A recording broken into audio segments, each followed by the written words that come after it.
You know, I get emails constant about which product, particularly spray guns and whatever, will spray paint. And you always stop and say, well, you know, you got to kind of define paint, because there's a lot of different products that come under that classification. You know, here's the powdered milk paint that you mix with water. If you ever use that, here's a hint. You got to mix it really well, and you're going to have to take some cheesecloth or something and strain it. It's not bad to have a little handheld mixer, because it kind of wants to mix clumpy a little bit, but it does a good job once it's mixed. I mean, I'll tell you something else too about it. It's durable. The problem with it is, if there's any problem, is particularly if you're using it in furniture, is the sheen. It has a very dull, flat, dead sheen. And you know, that said, most of your paints do. Now, here's this is the general finishes. This is a black acrylic semigloss. Basically what it is it's a pigmented water-based finish. Now, this is a case where you would handle this just as you would a water-based finish. That's exactly what it is. You know, compared to a latex or something, it's much thinner. Again, it's just a pigmented water-based finish. This is one by Gemini, and it's a lacquer base. It's basically the same thing as the general finish, except that it's lacquer based. Now, you know, when I say that, Sherwin-Williams, M.L. Campbell, I think about everybody out there has paint. So, you know, we're not specific to the brands here. Now, here's one General Finishes makes. It's called, they call it a milk paint. I'm going to tell you up front, that's a name. It's not a milk paint. I'm not real sure the whole formula for it, but I will tell you this much. This I will say, of any paint that's in a kind of a latex form, this is probably one of the best. It is expensive, but the layout, the consistency of it, how smooth it goes on, it's really nice. And I'm not doing an ad for General Finishes. I'm just telling you, I've shot a lot of paint, and this does really nice. And when we get into antiquing woods, you'll see us using this for some of the crackle finishes and whatever. It's a good product. Covers extremely well. But again, expensive. That's not something I don't think you want to use, you want to buy for your walls. Excuse me. Then we have, you know, just the good old standard latexes. I mean, this is a Glidden I picked up at one of the box stores. This is one I picked up out here at Do It Best, because there's a Do It Best hardware right down the street. That's the reason we have that. I've got some other in here. You know, I've got some other reds and blues and whatever that I picked up at Lowe's or Home Depot or whoever. So, you know, one of the things, you know, latex paint, and you've got acrylics and all of this, and these are exteriors and whatever, but they're basically, from what I've found, kind of about the same.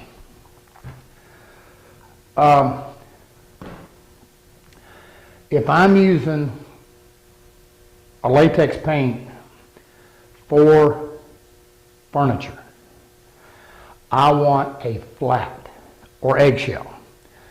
The reason for that is that just like a finish, it's got that fumed silica in it. And that fumed silica kind of acts like a little bit of a sanding sealer. Now don't let me confuse you. It's not a sanding sealer. But the flat seems to dry harder because it doesn't have sheen additives. And by drying harder, it gives me a better base to finish over. Scuff's pretty good. Now, scuff sanding, of course, meaning sanding in between the coats. Now, with that said, one of the things with a latex paint is that they have a tendency not to dry really hard. You know, you can paint a couple shelves and they're dry. You know, you let them dry 2 or 3 days a week, and you stack one on top of the other, they can bond, they can stick together. So it takes latex a little while to really kind of cure down. Now on a piece of furniture, we don't want that.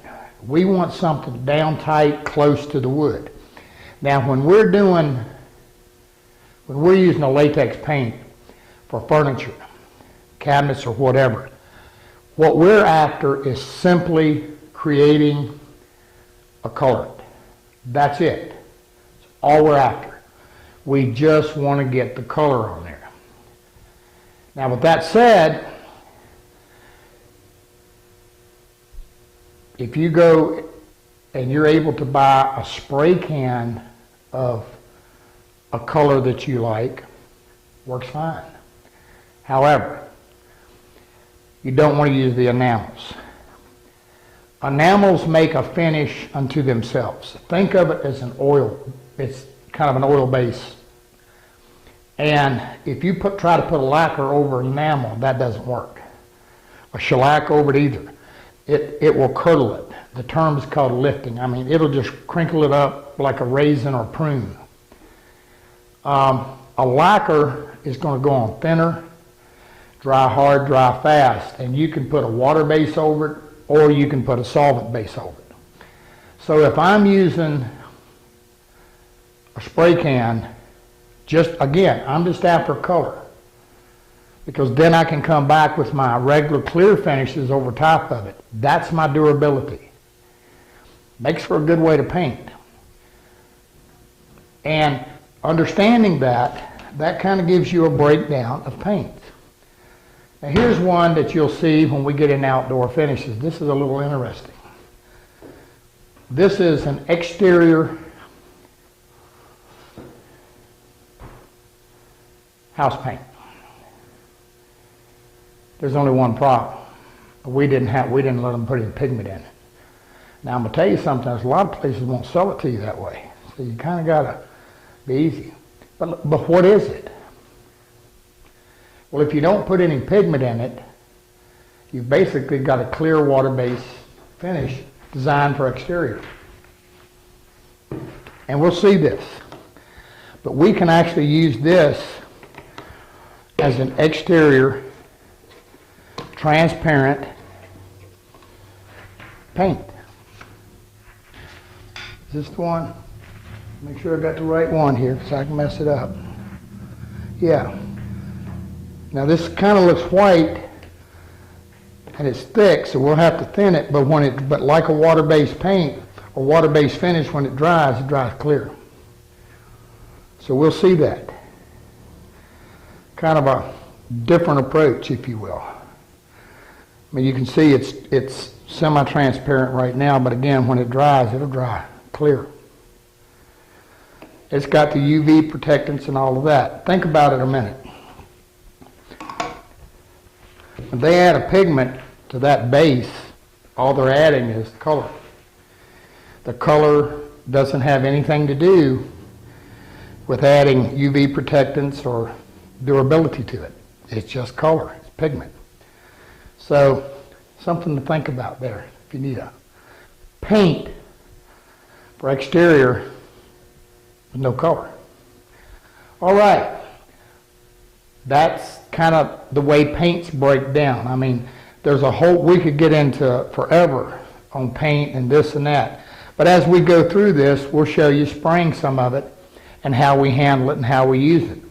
One of the big things, and we're going to kind of focus predominantly on the latex paints, because if you can handle latex, you can handle anything.